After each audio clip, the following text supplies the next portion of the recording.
Hey, everybody, welcome back. Happy Thursday. My name is Ashley Duwel, and I'm joined by my co host, Natasha Velez. And we are going to bring you another episode of GovConHacks Podcast related to service contracting. So if Yeah. you're new with us, please do be sure to subscribe and tap the bell for notifications. We're here most Thursdays at 7 p.m. Eastern Standard Time. So with that said, let's go ahead and dive right in.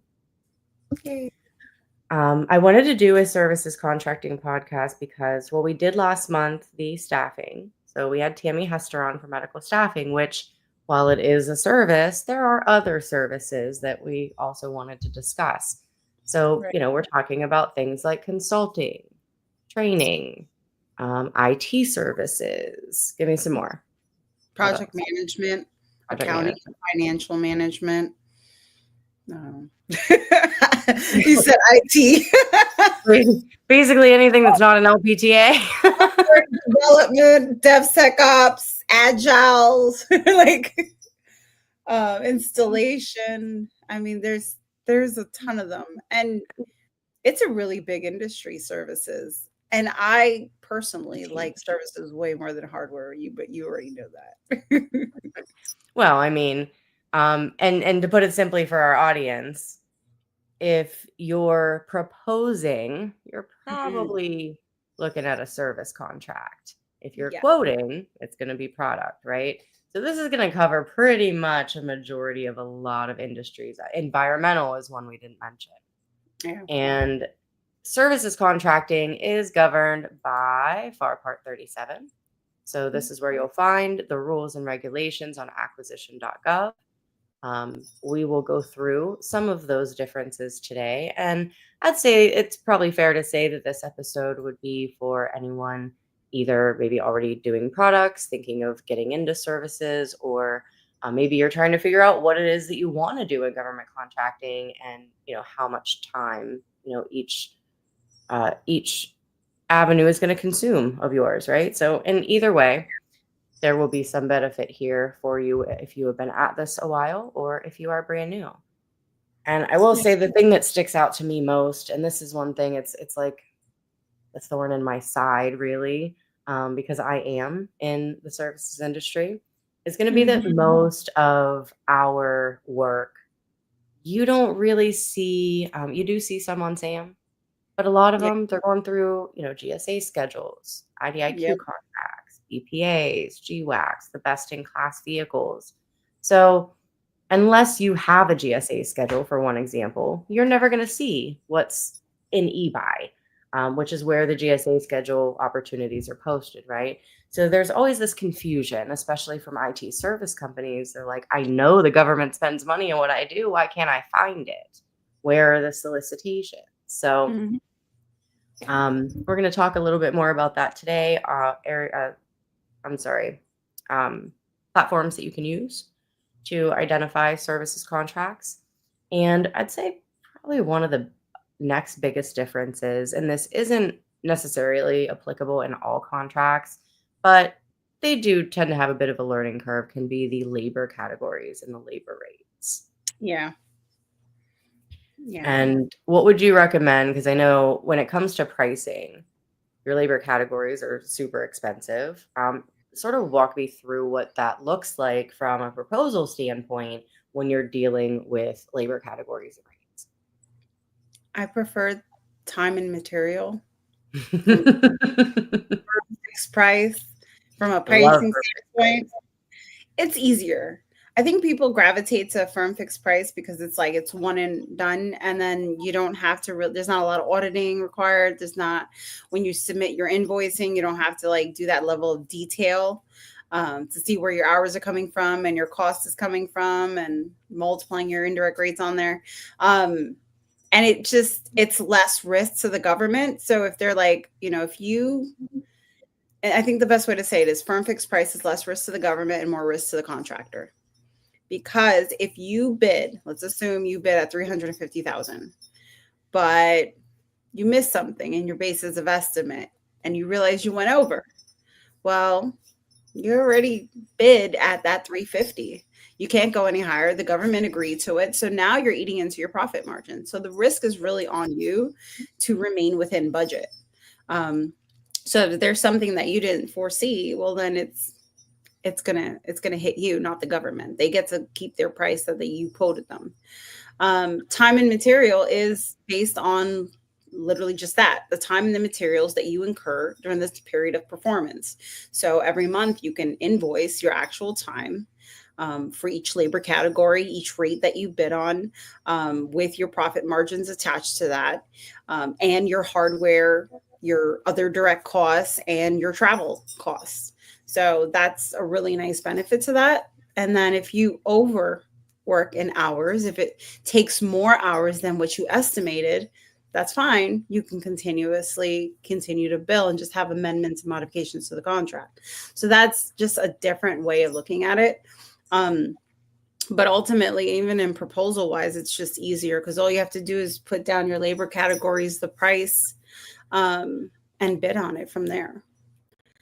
I think that services versus hardware, in regards to services, it's a little harder, for the simple fact that there's a lot more requirements in services. It goes from your LPTA to your best value. Yeah. So it's really about your solutioning.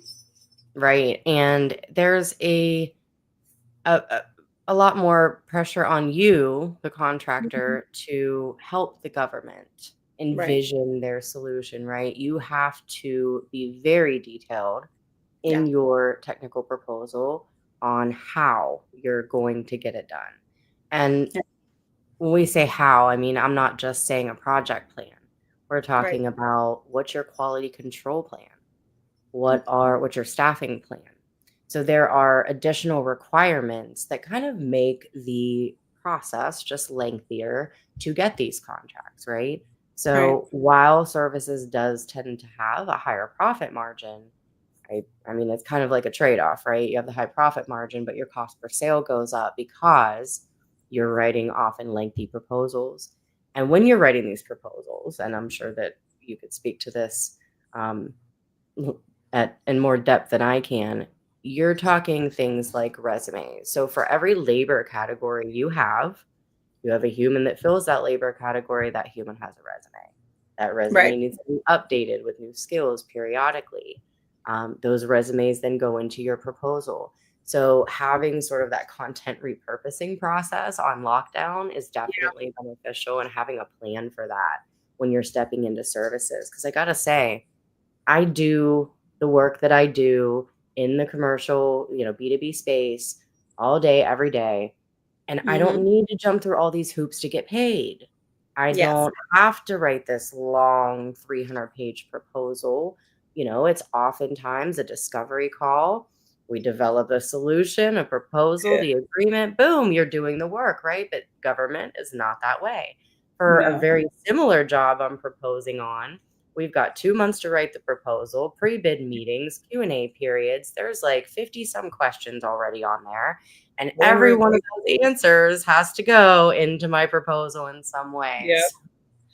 I have to say this is the largest one that we have bid on thus far. We do a lot of subcontracting, but this is predominantly why we do a lot of subcontracting, is because of the cost per sale. So something to think about. If in services, if you're like a subject matter expert in your field, it becomes easier for you to transition into the government market as a one-person show, right? You don't need to go after a staffing contract if you're a consultant, an expert witness, something of that nature. So there are a lot of opportunities like that are easier captured from a service standpoint that are, like Natasha alluded to, firm fixed price. So low risk contracts, firm fixed price. The government likes that. And if you're a small business, oftentimes those can be awarded to you through simplified acquisition procedures. So and there's also like some easy peasy ones. Like they have it's almost like hardware. I mean, you still got to do a proposal, but it's quicker than a service firm fixed price contract. So like recruitment. You see very often that there'll be recruitment. Oh, we need you to hire, the following people. What is your percentage upon hire? So it's usually like the percentage of the salary. That happens a lot with the Department of State. That happens a lot with DIE. There's a couple of them that they focus on just that. So one of them was they wanted direct hires and they wanted you to stay within the 20-25% margin. So you can charge that. And that was a quick service one. And you didn't have to write like a gigantic proposal, but you would be their recruiter for the next 5 years. So that is a really good one. So there are some good services ones that are pretty quick that you can go after, but the majority of them do require like key personnel. They require detailed past performance. Like they want scope of work. They want to know the relevancy. They want to know that it was recent, that it's, similar to the scope of work that you are bidding on right now. They want to know what your risk management plan, what's your quality management plan, what's your staffing plan, what's your retention rate, what's your, once you hire these individuals, what is the fringe benefits that you will provide for them so they have low, turnover? Like the government wants to know your whole business plan. And that's what essentially your proposal is. And that's the difference between services and hardware, is that you have to put so much more thought into it. Yeah, and I gotta say it's definitely good practice too for me, because I typically don't get to this phase of the project until after I've won the job, right? But now I'm having to hash out my whole project plan on the front end and more or less have all those details worked out to be able to even price it correctly. Right. So it's definitely, would this be something that I would rather somebody else bid on and me sub on? Sure, absolutely. But there's nobody that would do it better than we could. So that's why I made the concession in this case to go ahead and prime. Otherwise, I would have built a team, right? I always say like you should somebody in the whole thing. I always say you should have like 75% of your bidding should be subcontracting, right? Because 75% the prime is focusing on, and you are just kind of caking on it, right? Right. And that's an easy win. That's easy money. But don't get comfortable. 25% should be prime. Right. And let's and now since we're on the nuances of subcontracting and teaming, that was actually one of the things on my list to talk about today. A lot of service companies, they haven't gotten to the point where, because the smaller ones are a little harder to find. Let's be real. Yeah. So if you're not having conversations with the government, you're not looking at the forecast, you're not attending their events, keeping in touch with the small business liaison, oftentimes those will, go out to like Fed Connect or something, slip right by. You won't even see it. Right. So, but if your finger is on the pulse, you'll catch the smaller opportunities. But those aside for a moment, let's talk about the bigger opportunities. Like, for example, there are a lot of folks in our communities that are in either IT services or training. And those are two very contract vehicle heavy industries, right? So you see these contracts, and we're just going to use Soup 6 just because that's the hot one on everybody's mind, right? That disaster has been going on, I feel like, for 2 years now. Soup 5 was and keep me honest here, 5-year IDIQ with a 5-year option period. Government exercised all 5 years of the option period, so that contract went on for 10 years. Okay. Then Soup 6 got paused, so Soup 5 extended. So we're going on like now 12 years of the same primes on the same vehicle. And if you've read the requirements to get on that contract vehicle, like I can say something really sarcastic here, but this is a family-friendly show. They have they have a requirement in there that you had to be a sub on Soup to even qualify as a prime on Soup. So in this space, you are going to have to team and partner with other companies. It's not reasonable to expect to go at it 100% alone. Right. So it's changed the way that I look at my bid, no bid analysis, for example. Because instead of where I would have said, no bid, this is too big, I don't have this, I don't have that. Right. Now I'm calling my teaming partners and I'm saying, hey, can you guys do this work? Do you have A, B, and C? If they don't, then I no bid. But if they do, now we're having a conversation of how we can team up together. Does it make more sense for you to prime? Does it make more sense for me to prime? And this is very much the way that we move in the services space. So if you're out there and you're like frustrated on sam.gov and you're not seeing anything that you can bid on, don't underestimate the power of teaming. And you can literally just use DSBS and search for teaming partners. They may not all answer you, but this is where we get into making sure that you can communicate your value. Yes. Services, unfortunately, with IDIQs, you almost have to. You're not going to fill every gap and every need. I've seen large companies that have been in this industry for years still absolutely need to. They know to partner. It makes you stronger. And even if you could do it all, it eliminates a good portion of the risk. So the government's also thinking of it as, okay, if I gave you this $100 million like IDIQ, if I give you this $100 million contract, can you reasonably, as a small business, do this all on your own? It's not even just capabilities of what you have in your past performance or what you can and cannot do. It's also about the concept of like, will I kill this small business?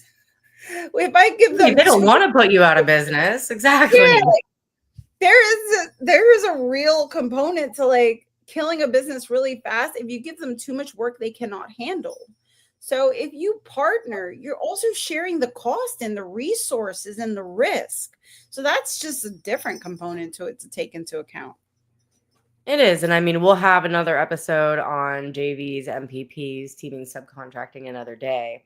But when you're operating in the service industry, don't exclude the power of teaming. Maybe you are a WOSB or you are a VOSB, but the contracts that you keep seeing that you want to bid on are for 8A. Don't exclude them. You might not get the whole contract, but you can still get a piece of that contract. Go get yourself an 8A partner. You can do the market research. Who's most likely to win something like this? Who's 8A and has a relationship in that agency? So start thinking a little bit more strategically, and other doors will open that maybe you weren't necessarily expecting. And on the flip side of that coin, let's say you are the prime. Let's say you are bidding on that giant IDIQ. One of the things in the service industry that you are going to be required to do over a certain dollar threshold, and at the moment, that threshold is escaping my mind. Tell me if you know it, but it is required for you to have subcontracting plans. So you have to run and manage your own supplier diversity plan. So the government's now forcing you to work with smaller partners once you get big enough.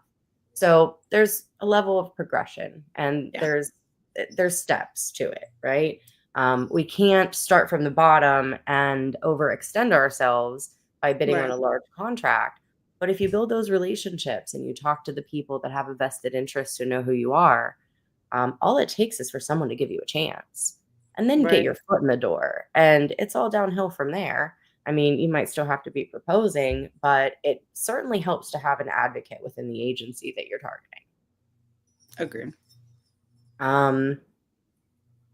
We talked a little bit about the quality control plans and the staffing plans, who, how, and when in the pre-award.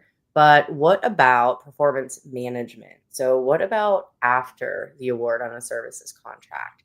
Keep the KPIs, the reporting you have to do. What are some of the things that you're seeing as requirements where those are concerned after award? So with services, there is requirements, and they'll tell you in the scope of work in detail what that is. But normally it's within a certain amount of time, usually like 10 to 14 days, you have to do a kickoff, meet with the contracting officer, meet with the project managers, meet with the team, start delivering on the work that you stated, developing a work plan. And there's usually measurables where they'll kind of give you like, within 4 weeks, we want this. Within, 2 months, we want this. We need this information. We need a staffing plan, a communication plan. We need to know how you're going to transition. That's usually a transition plan. So sometimes they'll ask for it in the proposal phase. Sometimes they'll inform you in the proposal phase that it will be required upon a contract award. So then you have a certain amount of time to then provide that information. So that's really when you and your project manager kind of get together and you start like coming up with a plan, like how we're going to transition. We have to start hiring. Who do we have to start onboarding? Who do we have to start training? What do we need to do? Communication plan. Who's going to, speak to who? Getting that working plan that you essentially put together in your proposal now transitioned over from capture to project management to start delivering on what you said you were going to deliver on, right? And then we find a lot of things like communication is huge. So having like almost like, I like to call them scrum meetings, but I think that's just because I'm very familiar with the software development world.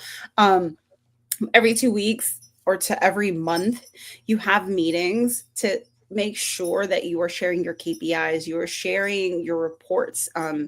We like to do sometimes monthly status reports, and we call them MSRs, just so that they know, this is all the things that we stated in our work plan that we were going to deliver within these, first, 8 weeks. And this is the ones we have delivered on, and these are the ones that are pending, and these are the ones that are outstanding, and these are ones that we will get to.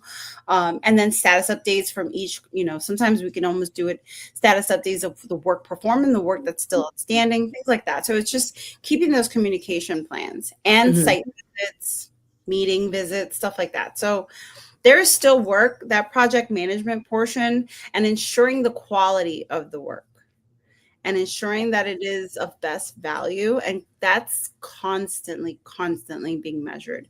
Resource management, ensuring that utilization of resources is being used properly, that you're able to meet the deliverables upon the deadlines that you stated. And if not, being honest and having those conversations beforehand. And that's where the risk assessment comes in. You also will find that there are a lot of internal meetings. I always tell people you don't plan for the internal costs. You're always like, I'm going to meet with the client for the year, 1 hour, once a month. So that's 12. No, also bid how many times internally, because mind you, got to pay those people.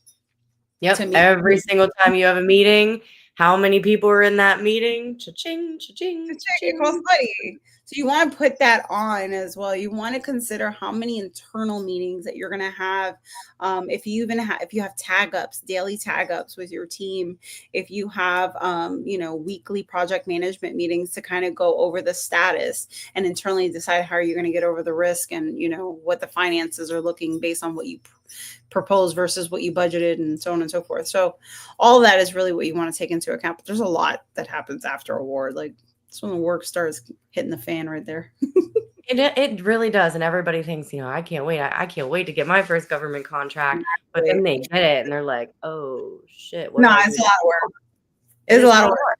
As an employee, you used to do a piece of it. Like now you're in charge of the whole pie and managing everyone in it. Like it's not that easy. It's possible. It's obviously something that we all do, but it is not easy by any means. You do want to have a system. Like and I know what you're going to say. I use Monday.com for that. Yeah, there you go. But if you have, I don't care if you're tracking it on a spreadsheet, it needs to be tracked somewhere, right? Because you don't want to get caught by the government not knowing where you're at on a certain deliverable or a certain milestone. And while we're talking about employees, I've had this thing up on my screen for a while, but I wanted to show you guys this tool that you can use if you need to kind of calculate quickly like labor rates for, whether you're an SME or whether you're pricing a contract. You can actually, or maybe you got an applicant and, trying to figure out where they fit. Let's say that my applicant has an associate's degree, and let's say that they've got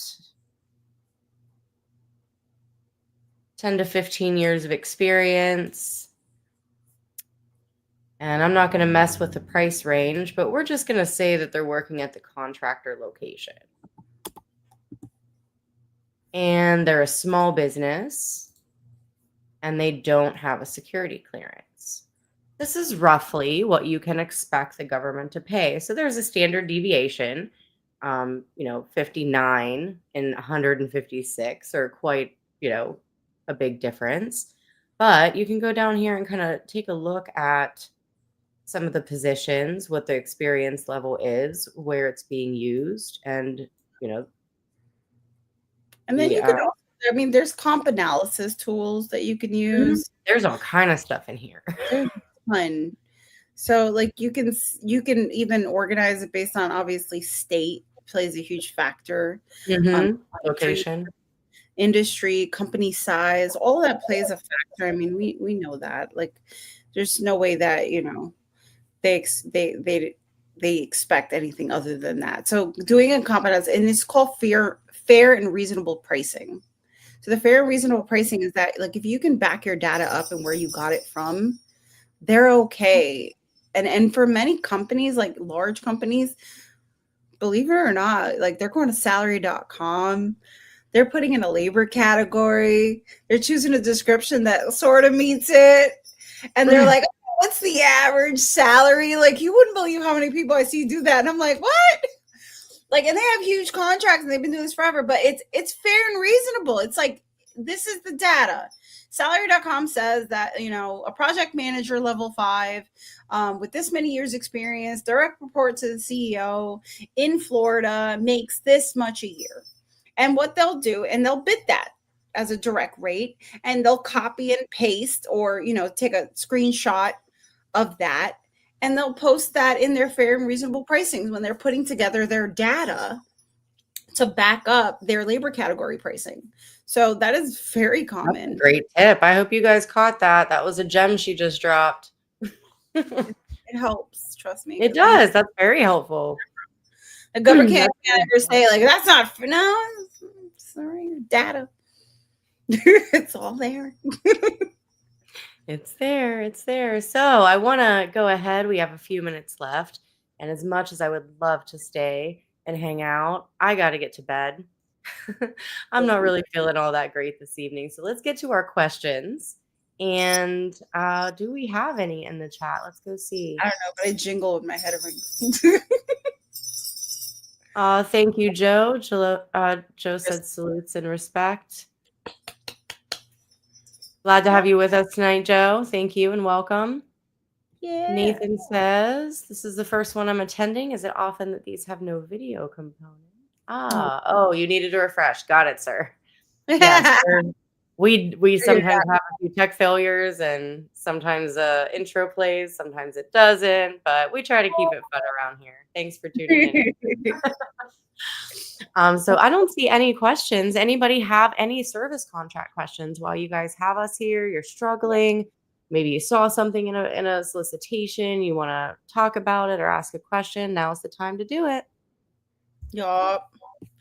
I got to say, though, now is the time of year, like the service, even especially at the state level, I mean, quantity, because the money's flowing now. The budgets, the money's flowing, right? If they had Q1 money left over, they're spending that. They're getting their Q2 budgets. And I am just, the quantity is insane. I'm spending probably 25% more time this quarter than I did last quarter, just reviewing opportunities, because that's not really all that normal from my it's normal. This is usually a slow time, and it has not been. It's not been slow. I remember back when we used to shut down between Christmas and New Year's because nothing was happening. It was crickets in the government. And now, I'm many proposals. That pipeline is like ridiculous, and it's just there's opportunities coming every day. And I'm like, bro, it's Christmas. Are you good? I know. I spoke with a newer marketing company. They do video production. Spoke with them earlier today and kind of showed them a review of the market in their particular state. And there was something like 26,000 opportunities just in the last couple of years, just for video production in his state. So, he knew that there was a market, but he didn't realize how vast it was. Yeah, definitely. Do your market research, guys. These opportunities, they're good. 70% is competed over and over and over again. So when you figure out who buys what you sell, don't wait for a solicitation. Go introduce yourself. What's the harm? They might say not right now, but they know your name, right? So when you come around next year with your proposal, they're going to know your name then too, hopefully, if you've maintained that relationship. So Yeah, I don't it's have a whole lot important. more to add to the professional services conversation, but be sure to check out FAR Part 37 if you're in services. Those are clauses that you will need to know. You will. Well, take a nap. yeah, I'm definitely going to hit the hay. It has been wonderful. I don't think we're here next week, are we? Christmas is Wednesday, so we might be. We were going to take a little bit of a break at the end of this year, but let me take a look at what today. Nope, it looks like we are here next week. Oh, At good. least it's still on the calendar. And then I can wear my New Year's hat. I'm gonna have to buy a costume for that event. You keep me shopping now. I know. You have to catch up. Look at me. like a bell. That's so I can hear you coming. I'm done with you today. All right, everyone. You have a wonderful rest of your week, and Merry Christmas to everyone in our audience, to your families. Have a great weekend and take care. See you next week.